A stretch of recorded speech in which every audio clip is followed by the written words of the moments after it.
painting a fox using line and wash.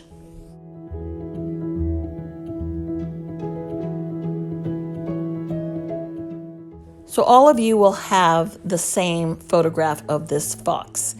And I want you to go ahead and just use your watercolor pad with your graphite transfer paper.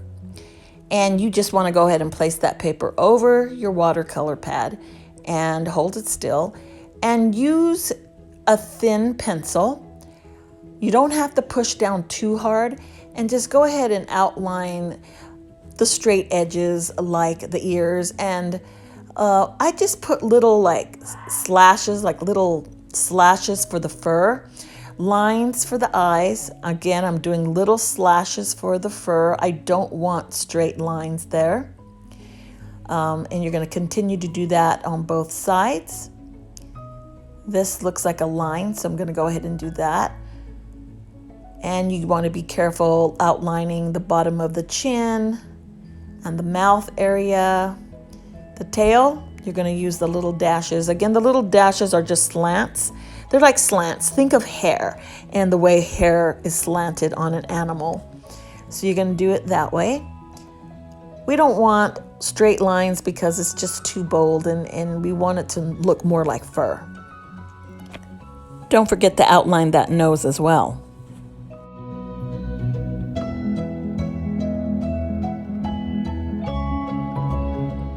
Holding the photo firmly, just go ahead and lift it up and check your work and see what you missed.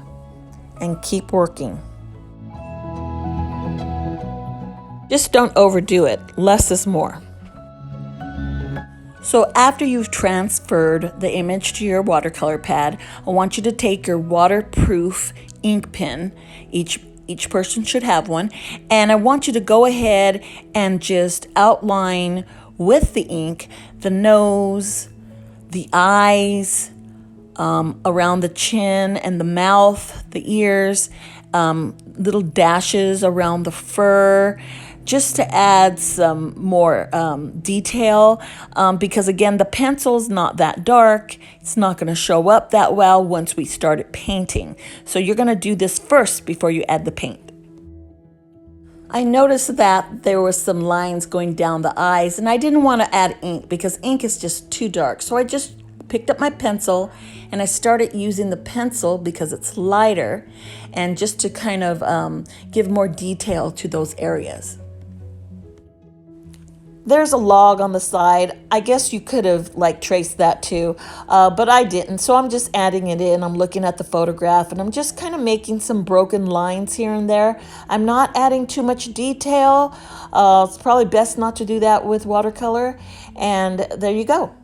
Before you start using your photo as a reference, I want you to take your eraser and erase those pencil marks that you applied on there. That way you don't have to be distracted by them. They will cover up details you don't want to cover.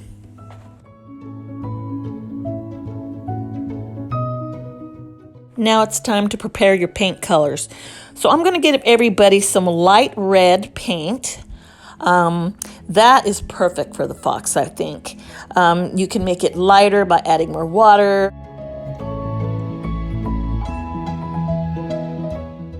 I'm also going to give everybody some red brown. And some ivory black. You can also use burnt umber because I know everybody has that for certain areas, but mostly I think we want to go simple here. I used light red and a red brown, and I did use the ivory black on mine, and it worked fine. Now remember, when you want a gradual softness, you want to go ahead and wet the area first. So I look at the bottom, you look at underneath his chin, and I see how it's kind of got white and it's kind of got dark. So I thought, this needs to be a softer touch. So I went ahead and added some water under his chin, and I'm just going to start adding a little bit of very light level ivory black. Again, it's very, very light. And I went ahead and used my paper towel to fix anything that I didn't want there. Now I'm just adding a little bit more water to the side because I noticed that there's a little bit of red there, and then there's softened edges. So I want my edges to be soft there. So that's why I'm doing wet on wet on that side. And I'm not adding any more paint at this point. You know, it will dry lighter. We'll go ahead and see how it turns out. And if I need to add more color, I will. But overall, I think the rest of the fox is pretty good without adding all that water. First off, like I added water right here because I noticed there was some soft edges on the side, basically on top of the eyes. And I really didn't need to do that, I think. At least not on the top of the head. I should have just used the pure paint with, enough water in it. And then for those lighter areas, I could have used a paper towel and just blotched off those areas, right? So we learn as we paint. I've never painted a fox before, so I'm learning as I do this as well. So don't be afraid if you mess up. You can always pick up paint with a paper towel or with your brush. So again, this area you do not need to wet first. The darker areas are not necessary to wet first. You just have to think about where the highlights are, where there's a lot of white fur. That's kind of where you want the softer edges. So watch this. As you notice, when I put the darker paint over the eyes, all of a sudden you can't see the eyes anymore. That's because I did not use my waterproof ink pen first. And that's where my mistake was. So the video you saw earlier, I had to redo it and show you. Make sure you use the ink first, so then you know where those eyes are going to be. When you paint over them, you'll be able to see those eyes. But again, don't make the mistake I did. I couldn't see the eyes. It was hard.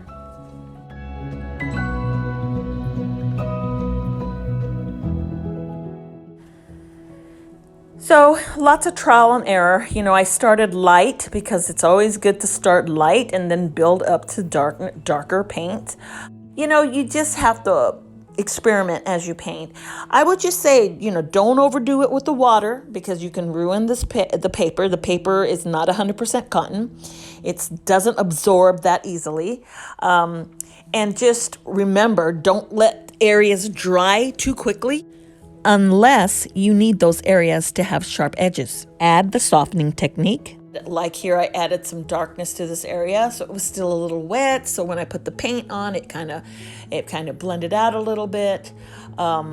So here I am working on the ear and the top of the head because I don't really like it, but I'm just trying to fix my mistakes.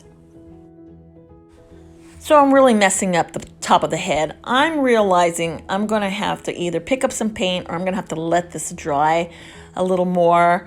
And I'll eventually fix it. Just add more paint, see what happens. And you just have to work it out.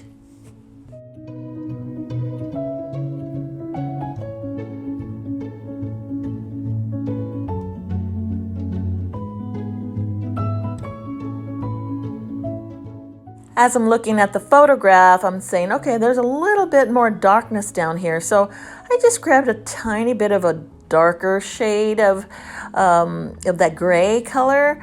And I'm just kind of adding like a little like hair, just very like little dots. Kind of like stippling, but more with little lines.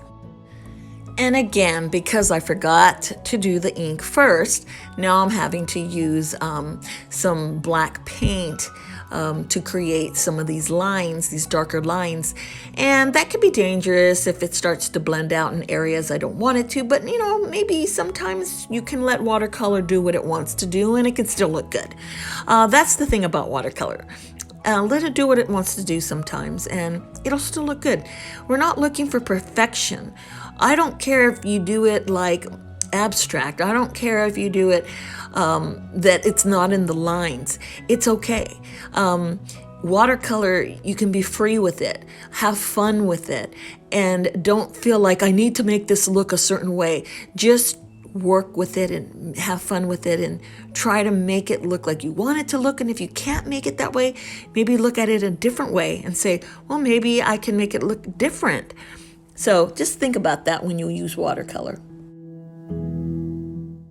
Don't forget to think about values, lighter values against darker values.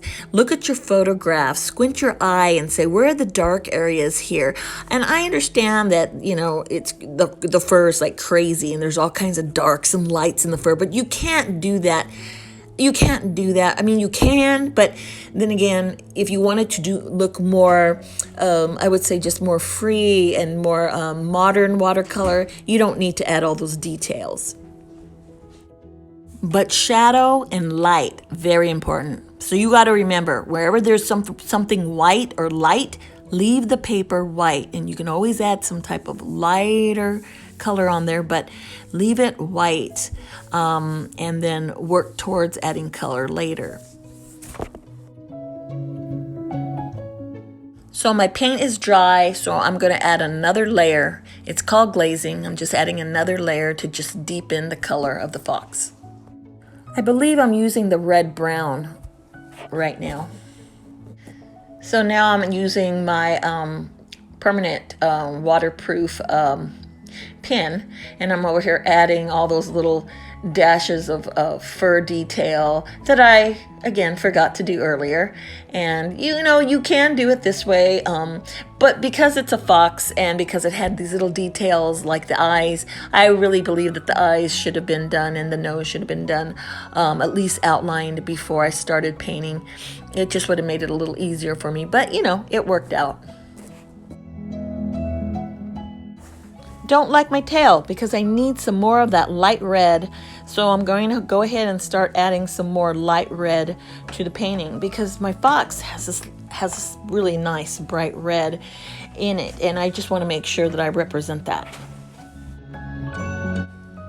So I decided to just add some red brown to the tail and parts of the body because when I look at the fox, I do see some dark value there.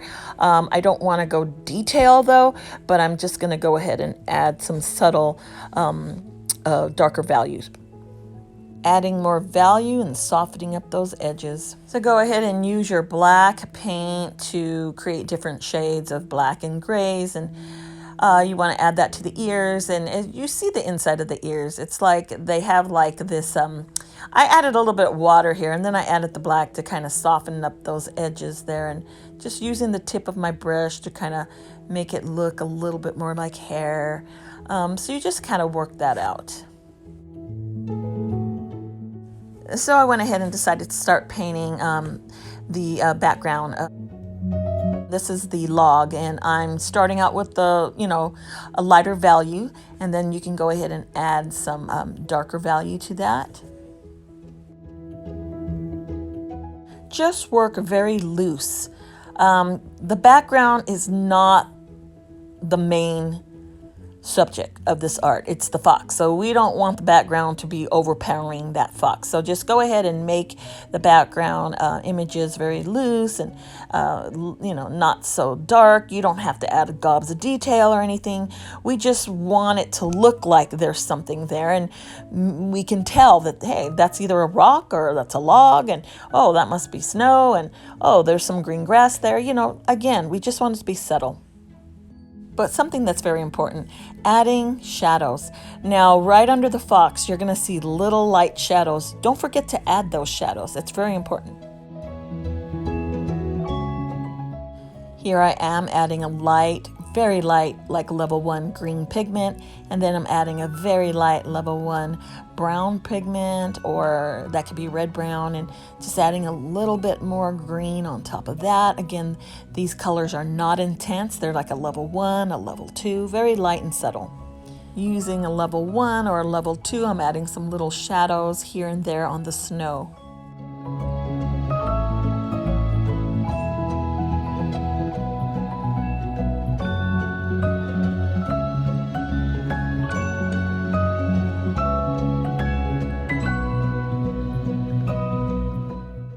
Now I'm adding a bit darker values of shadow.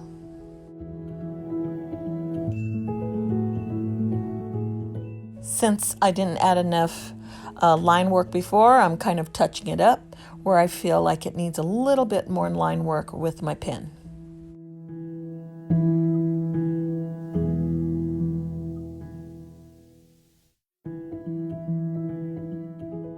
I decided my tail needed a little more, so I'm adding a little bit of hair and details with the pen. Not a lot, just a little.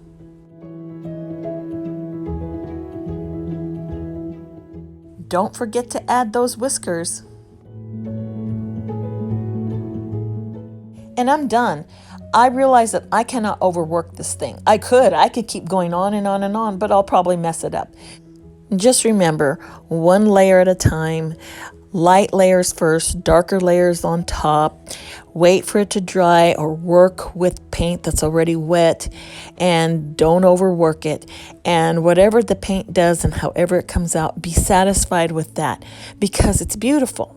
And never forget that we are learning. So when you make a mistake, you've learned how to fix those mistakes. If you can't fix the mistake, then you learn to accept it and work with it.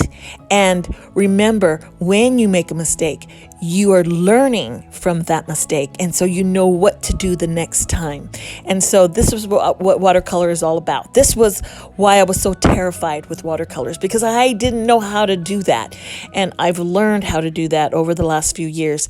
And you can do that too.